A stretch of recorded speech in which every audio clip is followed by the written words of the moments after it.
Now, Governor Tim Walz says a decision to withhold $250 million in Medicaid money is an example of the Trump administration weaponizing the federal government. Now, in 2017, the money repaid to the state of Minnesota for autism treatment was less than $2 million. By 2019, word got out that money was available. And then when COVID hit, the money really started moving until we see in 2024 almost $350 million.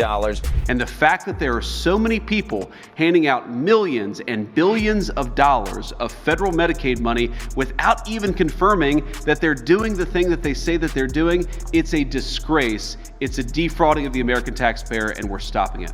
Caitlin. Like and subscribe to the channel. Hit the bell to get notifications anytime I go live and make a video. Y'all already know what to do. Let's get into this. Let's get to Tim Walz, because that dude's sorry self need to be in trouble for what he did. The amount of fraud in Minnesota is so diabolical, it's crazy to me.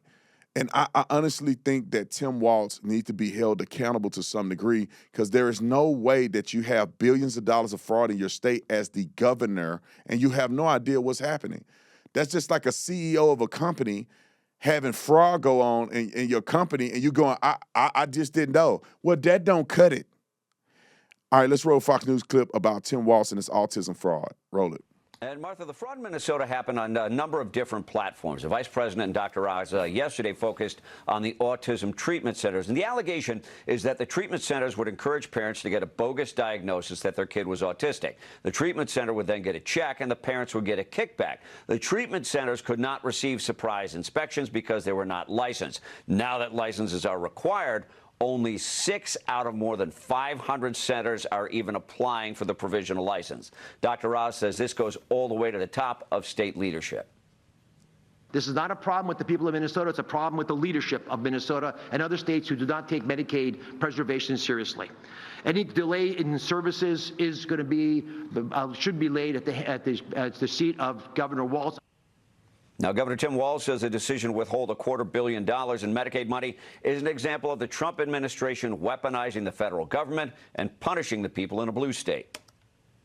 The sense of retribution, no state has experienced this before. How does taking and punishing children and elderly have anything to do with fighting fraud when that's not where this issue is taking place? It does nothing.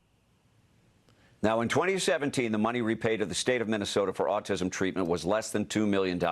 By 2019, word got out that money was available. And then when COVID hit, the money really started moving until we see in 2024 almost $350 million paid out for autism treatment. Quite an increase in cases.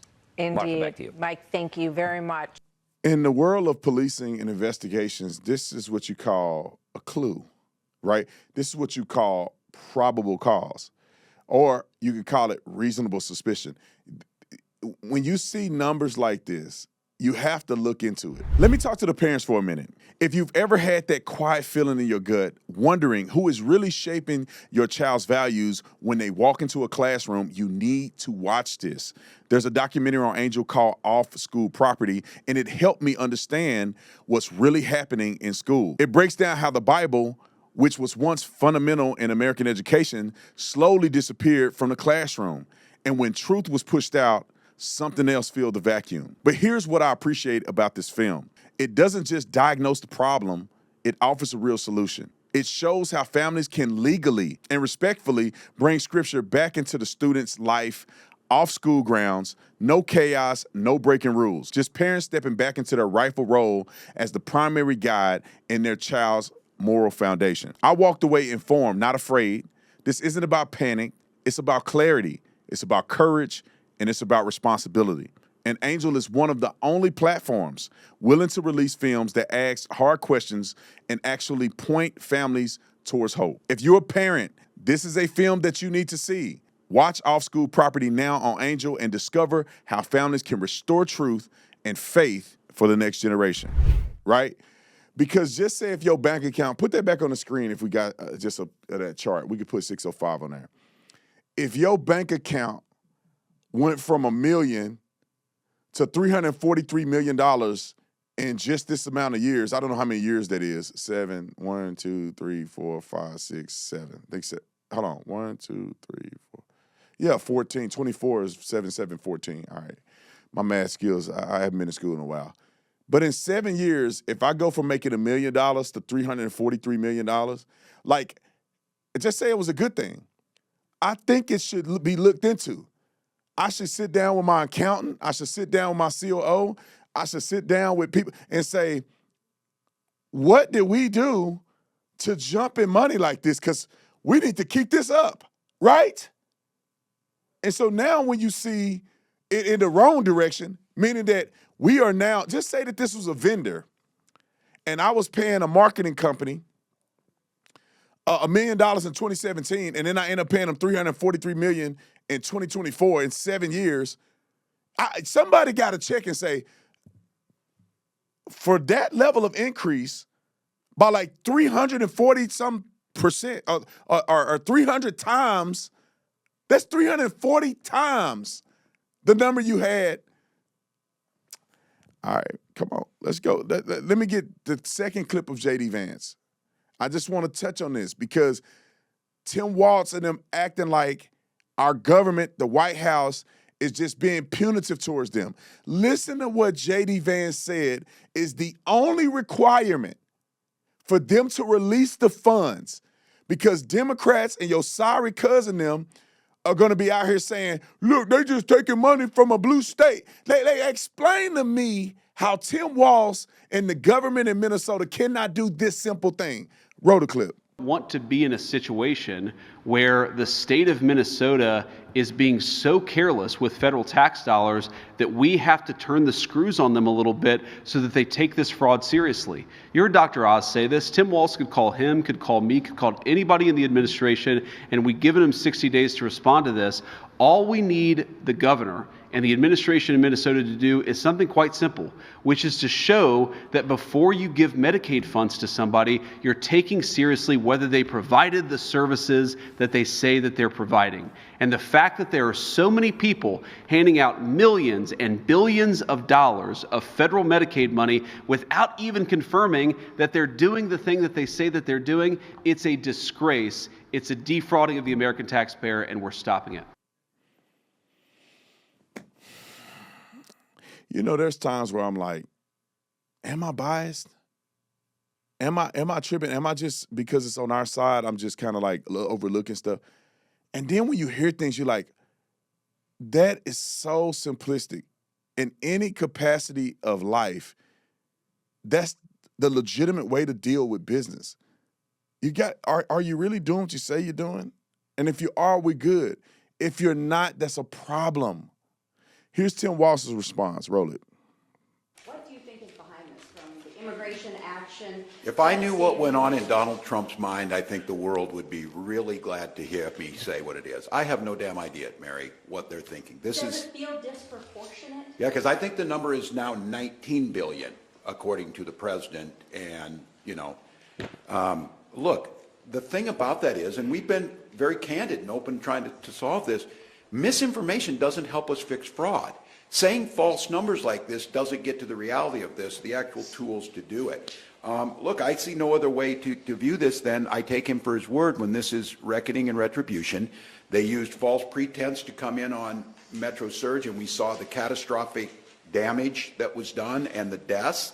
Now we're seeing them turn to this. And again, I ask all of you, you're very versed at this. You followed this. You see this.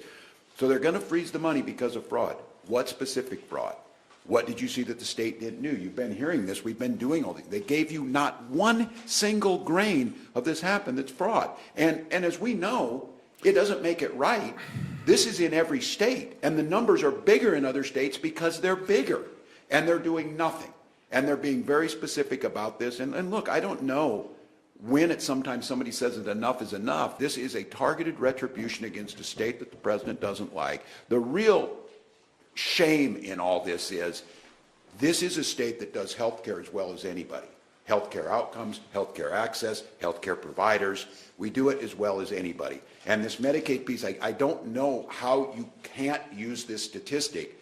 CMS's own numbers say Medicaid error rates in Minnesota are 2.1%, national average is 6.4%. Why are you coming to a state with the lowest in this? And why did you make an arbitrary decision to, what's the word I'm using now they're calling this? A deferral. A deferral.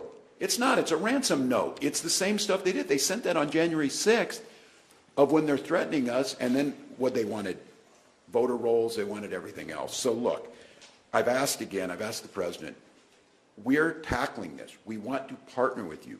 We need you to quit firing U.S. attorneys who are good at fraud. We need you to quit firing FBI agents because they carried out their job. We need you to partner with us because I don't know why this is so hard to understand. And I will continue to say this.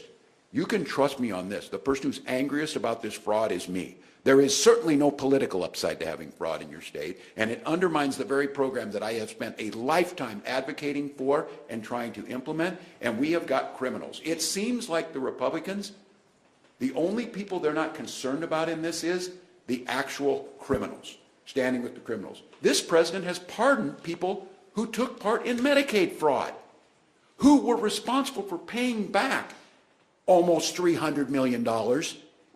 And because he pardoned them, that went away. This is some type of upside-down world where we need the adults in the room, and I'm counting on Republican leadership here in the legislature to say, we're going to give them the tools to put people in jail who commit fraud. That would be a great thing. So, Mary, I can't answer you. He's really saying they haven't identified any fraud. If you have had numbers go up by 300 times what it was before, if my math is right, then I think it's valuable to look into it and say, you need to prove why this is happening, or we can't give you the money because this is suspicious. If you had a bank account and one day you spent $20,000 in one place in a city that you don't live in, the bank is going to freeze the money and say, is this fraud? Is this fraud? We're just trying to check so you're not getting screwed. Why the taxpayer should be like, wait, is this fraud? That like 70, 80% of all the government funding is going to Somalians in that state. What are we saying, bruh? I know it's fraud. When I was growing up, I cannot confirm or deny, I knew people doing fraud. That's exactly what we'll do. People putting their other people's kids on their taxes. You go down the street, homeboy doing taxes this year. They add all kinds of your tax return $20,000, and you ain't worked the whole year. It's fraud, bruh. Homeboy coming around selling polo shirts for $20 a shirt because they stole it from the dealers. This is what people do, man. I grew up around people doing fraud all the time. So when I see the Somalians doing this is the same thing they do in the black neighborhoods, in the hood, in the inner cities. We do the same fraud. People get prescription. You know a doctor that got his own practice. They giving you prescription drugs. You selling drugs on the street, $20 a pill. Like, they lying to y'all. And they know better than what they're doing. They can just ask the police chief, does this sound like fraud? Yes.